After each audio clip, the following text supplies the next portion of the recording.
ಎಲ್ರಿಗೂ ನಮಸ್ಕಾರ. ಇವತ್ತು ನಿಮ್ಮ ಮುಂದೆ ಒಂದು ಪುಟ್ಟ ಕಥೆಯನ್ನು ಹೇಳೋಣ ಅಂತ. ಒಂದು ಅಣ್ಣ ತಮ್ಮ ಇರ್ತಾರೆ ಪರ್ವತ ಪ್ರದೇಶದಲ್ಲಿ. ಆ ಪ್ರದೇಶದಲ್ಲಿ ಕುರಿ ಕದಿಯೋದು ಅಂದರೆ ಅದು ಭಾರಿ ದೊಡ್ಡ ಒಂದು ಅಪರಾಧ. ಅಂಥದ್ರಲ್ಲಿ ಹೊಟ್ಟೆಪಾಡು ಅಂತ ಹೇಳಿ ಏನೋ ಕದ್ರು. ಕಳ್ಳತನ ಹಾಗೆ ಬಿಟ್ಟು ಹೋಗುತ್ತಾ?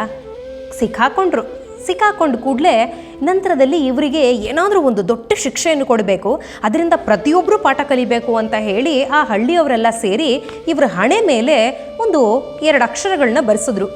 ಕು ಕ ಅಂತ, ಅಂದರೆ ಕುರಿ ಕಳ್ಳ ಅಂತ.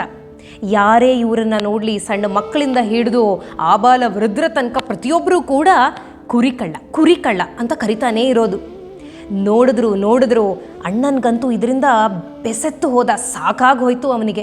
ಏನಿದು, ಪ್ರತಿಯೊಬ್ಬರು ನನ್ನನ್ನು ಹೀಗೆ ಕರಿತಾ ಇದ್ದಾರೆ, ನನಗೆ ಬೇರೆ ಪ್ರಪಂಚದಲ್ಲಿ ಜೀವನ ಮಾಡೋದಕ್ಕೆ ಬೇರೆ ಅವಕಾಶವೇ ಇಲ್ವಾ? ಹಾಗಿದ್ರೆ ಇವರೆಲ್ಲರೂ ನನ್ನನ್ನು ಕುರಿಕಳ್ಳ ಅಂತ ಹೇಳ್ತಾ ಇದ್ದಾರಲ್ಲ ಅಂತ ಹೇಳಿ ತಾನು ಆ ಊರಲ್ಲಿ ಇರೋಕ್ಕೆ ಸಾಧ್ಯವಿಲ್ಲ ಅಂತ ಹೇಳಿ ಆ ಊರು ಬಿಟ್ಟೇ ಹೊರಟೋಗ್ಬಿಟ್ಟ. ಬೇರೆ ಯಾವುದೇ ಊರಿಗೆ ಹೋದರೂ ಕೂಡ ಪ್ರತಿಯೊಬ್ಬರು ಇವನಿಗೆ ಆ ಹಣೆ ಮೇಲಿರೋ ಒಂದು ಅಕ್ಷರಗಳ ಬಗ್ಗೆ ಕೇಳೋರೆ. ಏನಿದು, ಏನಂತ ಬರೆದಿದ್ದಾರೆ ಇದ್ರ ಮೇಲೆ ಅಂತ. ಅದ್ರ ಕಥೆನ ಹೇಳೋಕ್ಕೂ ಆಗಲ್ಲ, ಬಿಡೋಕ್ಕೂ ಆಗಲ್ಲ. ಪಾಪ ಆ ವಿಷಯದಲ್ಲೇ ನೊಂದು ಕೊನೆಗೆ ಇದಿನ್ನು ಸಾಧ್ಯವೇ ಇಲ್ಲ ಅಂತ ಹೇಳಿ ಅವನು ಸಾವನ್ನೇ ಅಪ್ಪಿಟ್ಟ. ಅದೇ ಈ ತಮ್ಮ ಇದ್ದಲ್ಲ, ಅವನು ಅದೇ ಊರಿನಲ್ಲಿ ಇದ್ಕೊಂಡು ಎಷ್ಟೇ ಯಾರೇ ಏನೇ ಕಳಂಕಗಳನ್ನು ಇವನ ಮೇಲೆ ಹೇಳಿದ್ರು ಕೂಡ, ಇವನು ಇನ್ಯಾವತ್ತಿಗೂ ಉದ್ಧಾರ ಆಗಲ್ಲ ಅಂತ ಹೇಳಿ ಬೈದರೂ ಕೂಡ ತನ್ನ ಕೆಲಸವನ್ನು ಮಾತ್ರ ಬಿಡಲಿಲ್ಲ. ಇವನಲ್ಲಿ ಒಂದು ಛಲವಿತ್ತು, ತಾನು ತುಂಬ ಚೆನ್ನಾಗಿ ಬದುಕಿ ತೋರಿಸಬೇಕು ಅಂತ. ಹಾಗಾಗಿ ನಿಷ್ಠೆಯಿಂದ ಪ್ರತಿಯೊಬ್ಬರ ಹತ್ರನೂ ಕೂಡ ಕೆಲಸಕ್ಕೆ ಸೇರಿಕೊಂಡ. ಚಿಕ್ಕ ಪುಟ್ಟ ಕೆಲಸಗಳನ್ನು ಮಾಡ್ತಾ ನಂಬಿಕೆಯನ್ನು ಗಳಿಸ್ಕೊಂಡ.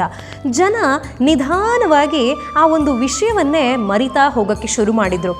ಒಂದಷ್ಟು ವರ್ಷಗಳ ನಂತರ ಯಾರಾದರೂ ಬಂದು ಆ ಊರಿಗೆ ನೋಡಿದ್ರೆ ಯಾರೂ ಅವನನ್ನು ಹೊಸದಾಗಿ ಕುರಿ ಕಳ್ಳ ಅಂತ ಹೇಳಿ ಅಂತೂ ಕರಿತಾ ಇರಲಿಲ್ಲ. ಇವನಿಗೆ ಅದು ಒಂದು ತೆರನಾದ ಒಂದು ಧೈರ್ಯವನ್ನು ತಂದುಕೊಟ್ಟಿತ್ತು ತನ್ನ ಮಾನಸಿಕತೆಗೆ. ಇನ್ನೂ ಸ್ವಲ್ಪ ದಿನಗಳು ಕಳೆದ ಮೇಲೆ ಅಂತೂ ಇವನು ಒಳ್ಳೆ ಕೆಲಸಗಳನ್ನು ನೋಡಿ ಜನ ಮೆಚ್ಚುಗೆಯ ಮಾತುಗಳನ್ನು ಆಡೋಕ್ಕೆ ಶುರು ಮಾಡಿದ್ರು. ಹೊಸದಾಗಿ ಊರಿಗೆ ಬಂದವರಂತೂ ನೋಡಿ ಇವನು ಯಾರೋ ಭಾರಿ ದೊಡ್ಡ ಸಂತನೇ ಇರಬೇಕು, ಎಷ್ಟೆಲ್ಲ ಒಳ್ಳೆ ಕೆಲಸ ಮಾಡ್ತಾನಲ್ಲ ಅಂತ ಹೇಳಿ ಹೇಳಕ್ಕೆ ಶುರು ಮಾಡಿದ್ರು. ಹಾಗೆ ಸತತವಾದ ಅವನ ಆ ಒಂದು ಪರಿಶ್ರಮ ಏನಿತ್ತೋ ಅದು ಅವನಿಗೆ ಸಂತನ ಪಟ್ಟವನ್ನೇ ತಂದು ಕೊಟ್ಬಿಡ್ತು. ಯಾವುದೇ ಪಾಪದ ಫಲವಾಗಿರಲಿ ಅದನ್ನು ಹಿಮ್ಮೆಟ್ಟಿಸಿ ತಾನು ಮುಂದೆ ಹೋಗಬೇಕು ಅಂತಾದರೆ ಸತತವಾಗಿ ಅದರ ಮೇಲೆ ಅದನ್ನು ಕರೆಕ್ಟ್ ಮಾಡುವಂಥ ಒಂದು ಆ್ಯಕ್ಷನ್ ನಡೀತಾನೇ ಇರಬೇಕು. ಅದಾಗುವಾಗ ಆ ಹಿಂದಿನ ತಪ್ಪುಗಳು ಎಂಥದ್ದೇ ಘೋರದ್ದಾಗಿರಲಿ, ಈ ಮನುಷ್ಯನಿಗೆ ಮರುವು ಅನ್ನೋ ಒಳ್ಳೆ ಬುದ್ಧಿನ ನಮ್ಮ ದೇವರು ಕೊಟ್ಬಿಟ್ಟಿದ್ದಾನೆ. ಹಾಗಾಗಿ ಅವನು ಆ ಹಳೆಯದನ್ನು ಮರಿತಾನೆ, ಹಾಗೆ ಮುಂದಕ್ಕೆ ಸಾಕ್ತಾನೆ.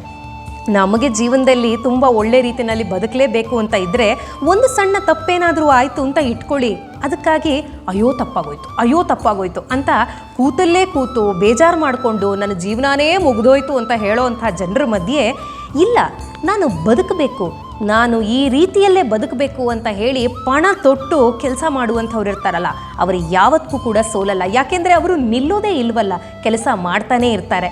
ಹಾಗಾಗಿ ಅಂಥವರು ನಮಗೆ ಯಾವತ್ತೂ ಮಾದರಿ. ಸತತ ಸಾಧನೆ, ಸತತ ಪರಿಶ್ರಮ ಒಬ್ಬ ಪಾಪಿಯನ್ನು ಕೂಡ ಒಬ್ಬ ಸನ್ಯಾಸಿಯಾಗಿ ಮಾಡ್ಬೋದು ಅನ್ನೋದಕ್ಕೆ ಈ ಕಥೆನೇ ಉದಾಹರಣೆ.